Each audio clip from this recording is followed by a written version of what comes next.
Hi, welcome back to another episode of Let's Talk Shop. My name is David Kearney, And I'm John Burton. and today we're going to start a new series about PAs, or personal assistants. So, first I'll go into a little background about what it is. Like we have mentioned previously in our introduction episode, John and I both use wheelchairs and both need personal care on a daily basis. So, we pay personal assistants, that's the job title we give them. So they're basically like caregivers that come to our home and help us with, whether it be getting out of bed or getting in bed or using the bathroom or whatever it is. But the point of difference between, I think, a personal assistant and just a nurse or a nursing care or something like that is the term. So we use the term interdependence. That's a new thing in disability literature as of the last couple of years.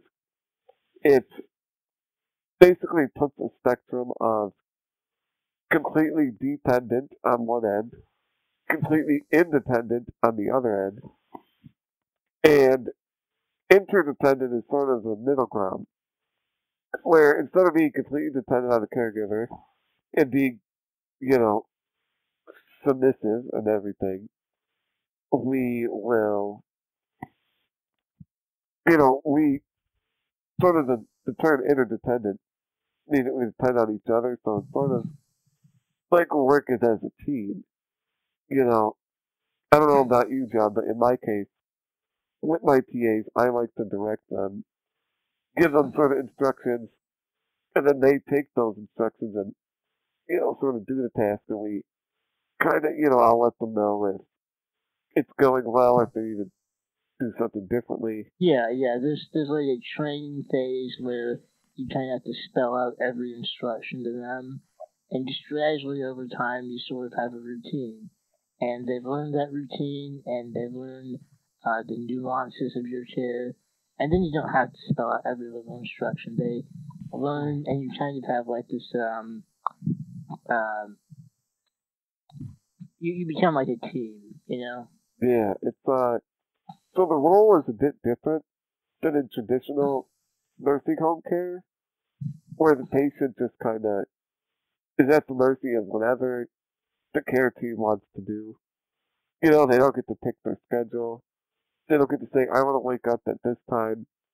I don't want to eat this. I don't want to do, you know, X task this particular way. With personal assistance, the philosophy is more empowering to the person who needs the care. So, I can pick my own schedule. I pick when the PA shows up.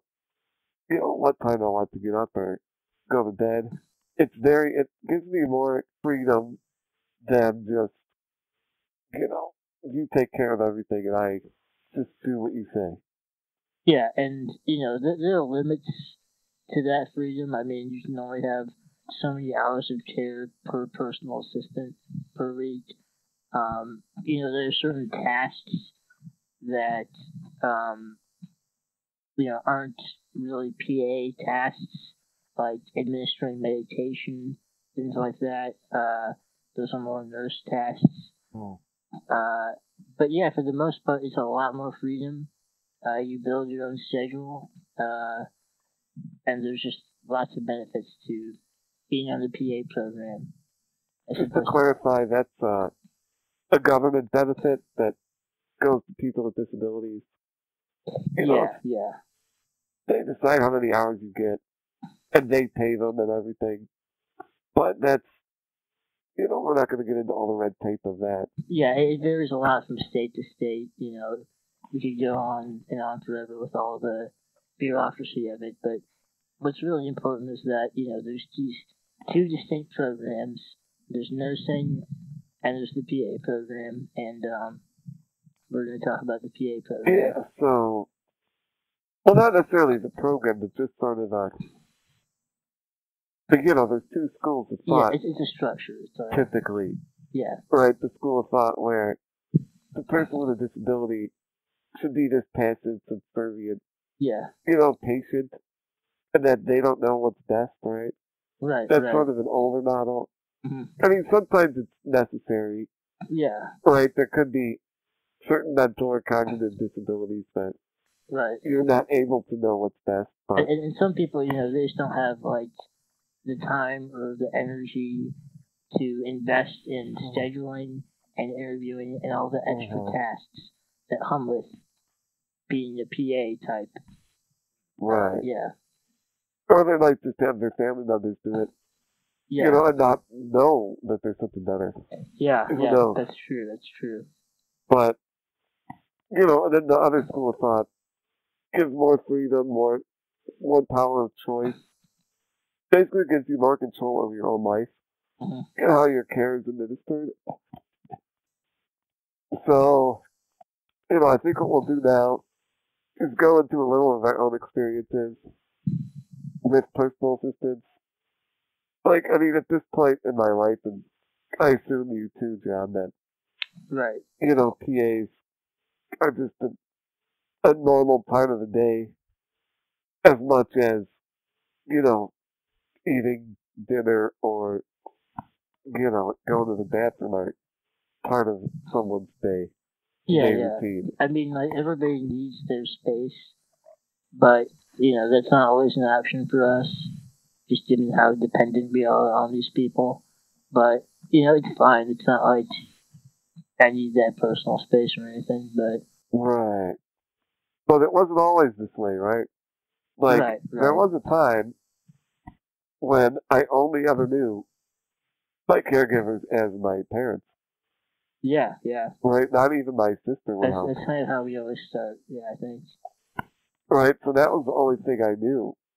And it was Hmm. fine for years and years, but, once I started to be a teenager, I think I kind of wanted more independence, Yeah, yeah, right? yeah. So we would start to clash a little about how to do things and such, but Yeah, I remember my first reaction to the whole idea of personal assistance. It was a bit apprehensive because the idea of people other than my parents, it just seemed like, oh, well, they wouldn't want to help me with that, like, and people my age helping me go to the bathroom, what? And it just sounded so foreign to me. I don't know if it's the same for you, but right. what do you think?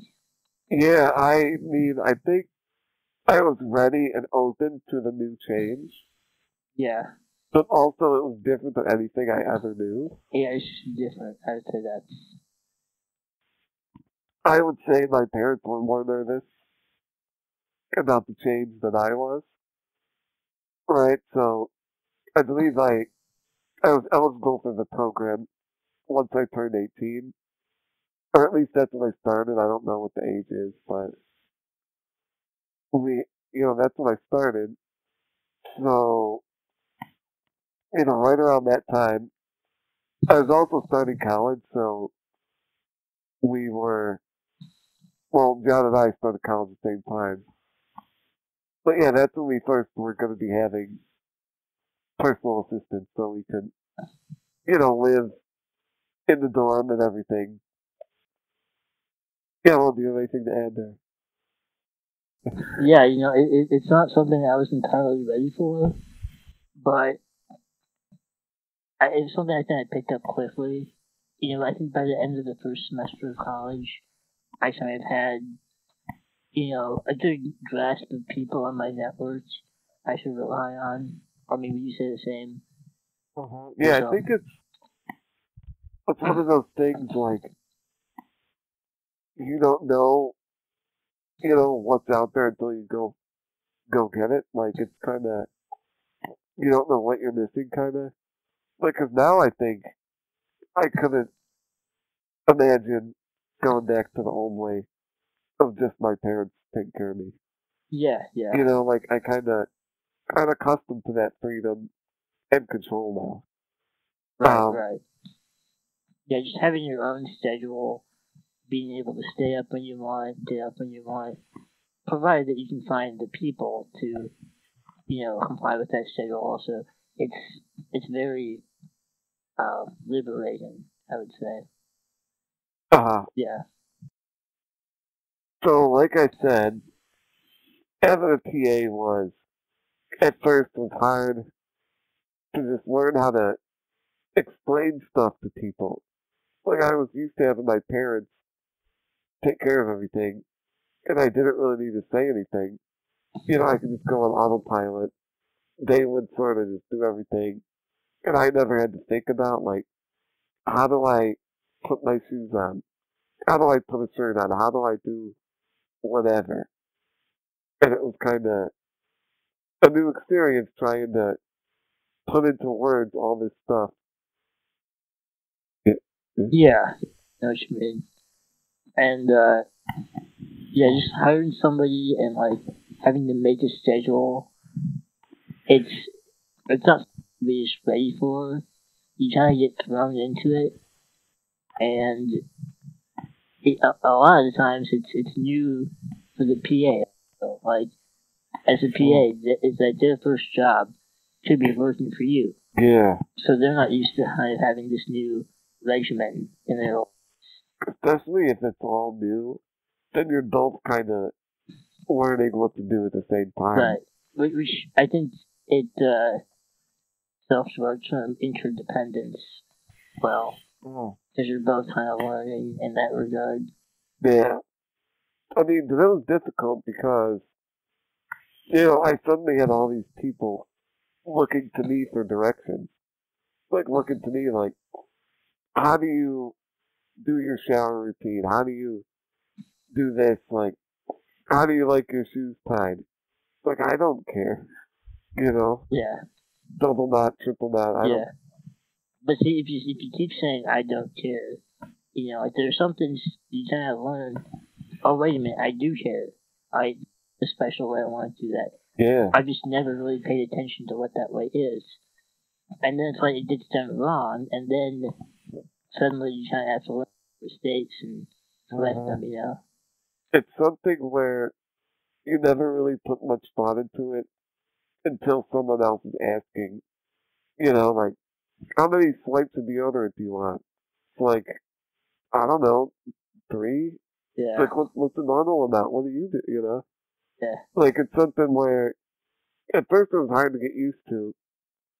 I mean, now it's obviously like second nature. yeah. But then it's like you have to know how hard to fight the deodorant. So you're like, okay, give me one. Just start with one. We'll work our way up from One there. really hard one. Yeah. And then it's like you burn your armpits and it's like way too hard. Oh, yeah. Yeah. We've all been there. Yeah. We've all had too much deodorant at one time. Yeah, yeah. But, so the first PA shift I can remember, or vividly remember having these difficulties, was, let's call her Mary. Right, she was one of my first PAs,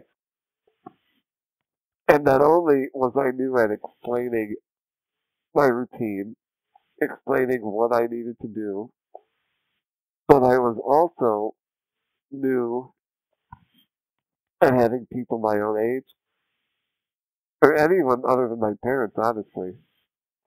So someone that was not only not my parents, not only my own age, but she was also a girl, which, you know, she's a stranger, but also a girl your own age, like the idea of having them help you with very personal tasks and seeing parts of you that you don't necessarily want strangers to see.